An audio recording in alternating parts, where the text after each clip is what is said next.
Good morning everyone, আমি শ্রেষ্ঠা। আশা করছি তোমরা যে যেখানে আছো সবাই খুব ভালো আছো।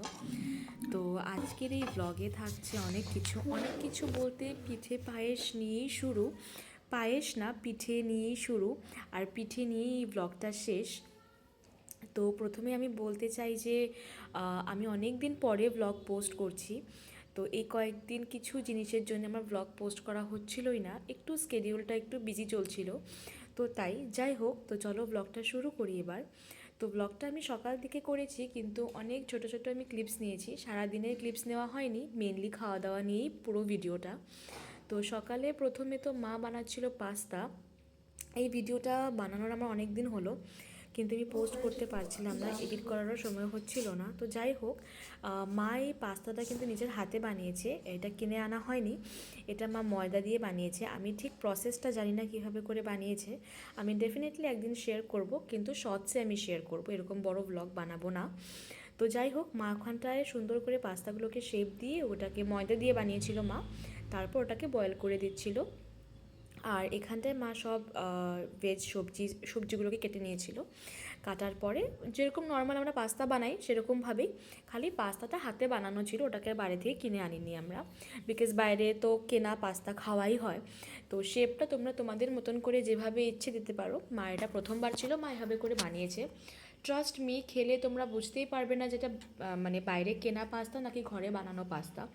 ডেফিনেটলি আমি হেলদি বলবো না, বিকজ এখানে ময়দা ইউজ করা হয়েছে, তো হেলদি তো অফকোর্স না, প্লিজ। একদম সিমিলার যেরকম বাইরে খেতে হয় সেরকমটাই মা যে ঘরে বানিয়েছে, সিমিলার হয়েছে খেতে। তো এটা হচ্ছে সন্ধ্যের পরের একটা ছোট্ট ক্লিপ নিয়েছি আমি।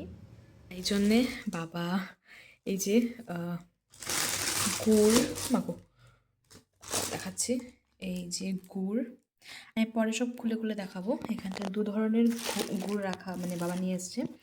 এটা হচ্ছে খেজুরা গুড়, আর এটা হচ্ছে নর্মাল গুড় নিয়ে এসছে।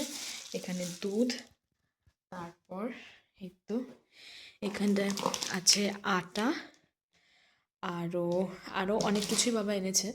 তো যাই হোক, যখন মা বানাবে আমি সবটা তোমাদের সাথে শেয়ার করবো আবার। তো তোমরা তো দেখলেই এখানটায় বাবা সব কিছু নিয়ে এসছে। অ্যাকচুয়ালি এটার পিছনে একটা কাহিনী আছে। কাহিনীটা হচ্ছে যে মা মানে এক তো আমি লাস্ট যখন পিঠের ভ্লগ পোস্ট করেছিলাম তখনই মানে পিঠে বানানো হয়েছিল। তারপরে মা আর পিঠে বানায়নি কারণ আমি এগুলো প্রসেস আর বলছি না, তোমরা জানোই চাল গুঁড়ো করে যে পিঠে বানায়, পাটিসাপটা বানাচ্ছিল মা, তো ওই জন্য আমি প্রসেসটা আর বলছি না। তো যাই হোক, তো এবার মা আর পিঠে বানায়নি, মা ভাবছিল একবারে সংক্রান্তিতেই মা পিঠেটা বানাবে। তো তার জন্য আর এক্সট্রা করে মা পিঠে এখন বানায়নি। এবার বাবা বলছে যে না, ঠান্ডার দিন পড়েছি, পিঠে না খেলে কীরকম লাগে, তো ঠিক জমে না ব্যাপারটা। তার জন্য বাবা হুলস্থুল যে বাবা পিঠে খাবে। তো এখানে দেখো বাবা এসে মাকে হেল্পও করছে আবার, বিকজ মা রাগ হয়েছিল যে এতগুলো পিঠে মা একা বানাতে পারবে না, তাই বাবা এসে আবার হেল্প করছিল। তো এখানটায় কিন্তু বাবা ভিডিওর জন্য করছিল না, বিকজ এখানটায় দুধটা কন্টিনিউয়াসলি কিন্তু এভাবে নাড়াতেই হয়, না হলে দুধটা কিন্তু লেগে যায়, তার জন্যে বাবা দুধটাকে নাড়াচ্ছিল। তো যাই হোক, তখন আমি ভিডিও করছিলাম, তো বাবা আমাকে বলছিল যে ভালো আসছে তো, আমাকে দেখতে ভালো লাগছে তো, এভাবে করে বাবা বলছিল আমাকে। যাই হোক, তো তারপরে তার জন্যে বাবা সব নিয়ে এসছে, তো চালের থেকে শুরু করে গুড়, দুধ, আটা, তারপর কিশমিশ সব নিয়ে এসছে। কিশমিশ এনেছে বিকজ পায়েস বানাবে বলে মা, তো তার জন্যে বাবা এসব কিছু নিয়ে এসেছিলো। অনেক কিছু ছিল, অনেক জিনিস ছিল না, এই চালটা যেরকম ছিলই না, খেজুরা গুড় বাড়িতে ছিল না, তো তার জন্যে নিয়ে এসছে। তো মা ওই দিন আর নারকেল কোড়ায়নি, বিকজ নারকেল কোড়াতে একটু প্রবলেমও হয় মার, কারণ মার প্রচণ্ড হাতে ব্যথা, তো হাতে ব্যথার জন্যে মা নারকেলটা কোড়াতে পারে না। বাবা যখন কুড়িয়ে দেয় তখন মা খালি মিক্সিতে পেস্ট মানে গ্রাইন্ড করে নেয় আর কি। তো তখন সুবিধা হয়। তো তখন তো অলরেডি অন্ধকার হয়ে মানে সন্ধে হয়ে গেছে, তখন তো নারকেল কোড়ানোটা সম্ভবই না। তো তার জন্যে মা নারকেল দিয়ে বানায়নি, মা ক্ষীর দিয়ে বানাচ্ছিল। ক্ষীর দিয়ে বানালে কি হয়, বাবা তো খেতেই পারে, প্লাস আমরাও খেতে পারি। তো তার জন্যে মা এভাবে করে বানাচ্ছিল আর কি। তো এবার আমারও ভিডিও করার কথা ছিল না, বিকজ আমি একবারে ভেবেছিলাম সংক্রান্তিতেই ভিডিও করব এই পিঠে পুলি নিয়ে, বাট যাই হোক, যেহেতু মা বানাচ্ছিল তো আমি থাকতে পারলাম না, তো তাই আমি ভাবলাম যে না, তাহলে একটু ভিডিও করি। তো তাই মা এখানটায় বানাচ্ছিল পাটিসাপটা। তো পাটিসাপটা ছাড়া মা এখানটায় আমার জন্য পোয়া বানাবে, তাছাড়া কিন্তু মা সেদিন আর কিছুই বানায়নি, পরের দিন মা পায়েস এসব বানিয়েছিল।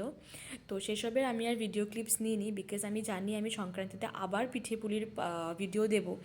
তো তার জন্য আমি আবার করে মানে 3-4টে একটা জিনিসেরই ব্লগ দিতে ভালোও লাগে না। তো তার জন্য আমি এটাকে ছোট্ট করে কিছু কিছু জিনিস নিয়েছি আর কি। আমি খুব একটা বড় এই ব্লগটা বানাচ্ছিও না, জাস্ট খালি পিঠে পুলি নিয়েই শুধুমাত্র এই ব্লগটা। তো আর সেরকম করে কিছু এক্সট্রা আমি দেখাইও নি। তো যাই হোক, মা এখানটায় বানাচ্ছিল ক্ষীর দিয়ে পাটিসাপটা, বিকজ আমি তো তাছাড়া মানে পাটিসাপটা তো আমি খাই না, খাই মানে একটা দুটো আমি টেস্ট করি, তাছাড়া আমি খাই না।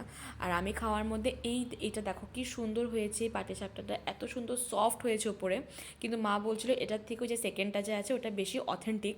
তো এটা অত মানে এরকমটা হয় না উপরের কভারিংটা আর কি। তো যাই হোক, এই যে বাবা এখানটা বাবার খাওয়া শুরু হয়ে গেছে। বাবা যে পিঠে খেতে কী ভালোবাসে, বাট অফকোর্স খেতে পারে না। তো এই যে এখানটা মা আমার জন্য বানাচ্ছিল পোয়া পিঠা। তো বাস দ্যাটস ইট, এখানটাই এতটুকুই বানিয়েছে মা, তাছাড়া আর এক্সট্রা কিছু বানানো হয়নি সেদিন, পরের দিন মা বানিয়েছিল।